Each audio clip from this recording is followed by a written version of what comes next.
So you claim that Big Brother can read. Big Brother 2.0 is racist. Big Brother 2.0 also implies a 1.0. Anybody will tell you that. So they already had a program called Big Brother. They just expanded it. You're a bunch of fucking woods. If you think you can predict what I'm thinking and what I'm gonna do, then let's play that game. I know you've been conducting surveillance, you've been placing cameras in certain places that you shouldn't have, and I warned you about that. Bad boy. Bad boy.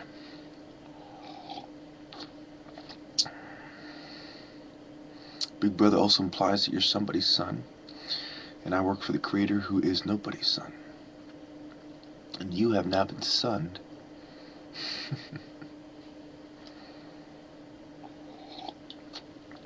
Am I Big Brother's keeper? Am I my brother's keeper? No.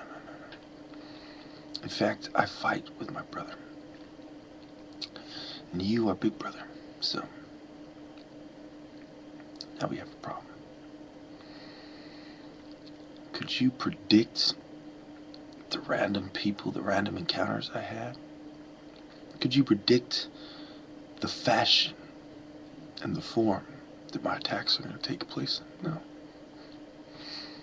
You know what I've been training, but does it equate to the tactics I'm going to use? Does the fact that I've diversified and I've made sure that my dates vary, my story, I'm sure that the conclusions you've come to are based on percentages and general trends, based on the common mind. But you don't understand somebody who thinks like me. You try to keep me in a category. Am I introverted or am I extroverted? Am I an introvert because of this reason? Am I an extrovert because of my videos? You don't know where to put me. I don't believe that you understand what my plan is, and my plan is going forward. But nice try, though. Nice try to scare me into submission. I don't believe that your technology has reached the point where it's hopeless. I do not believe that. And I don't think Iran believes that either. Nor does Russia or China. So, your global military-industrial complex does not impress me, and I'm ready to continue the fight. All my decrees have been set. I could, of course, have been joking about them for the sake of legality and disclaimers and whatnot.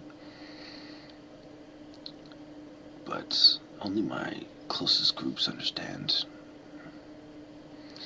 And I'm sure that those of you who are looking at this from a point of view of a revolutionary and not of a police officer. That's why the police officers use a lot of these former revolutionaries in the system, because they need people that think like people like me to weed them out.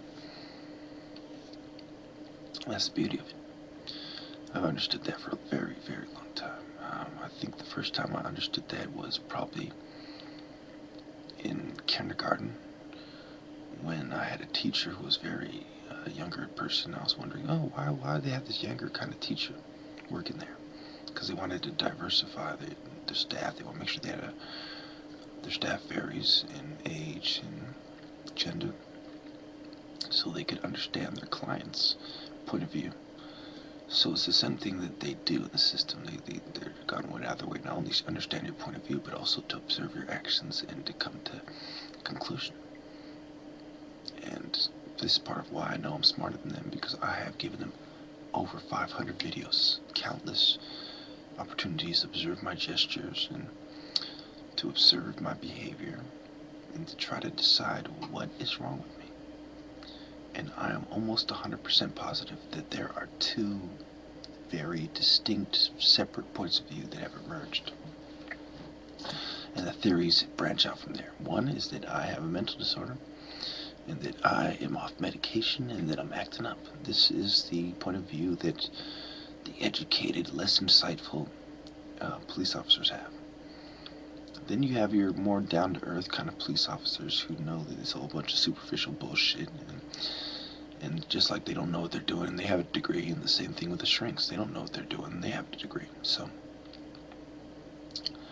just because some old white folk who's out of touch says you have a degree and you are now expert in your field doesn't mean it's the case. So now we see who's right. Am I right?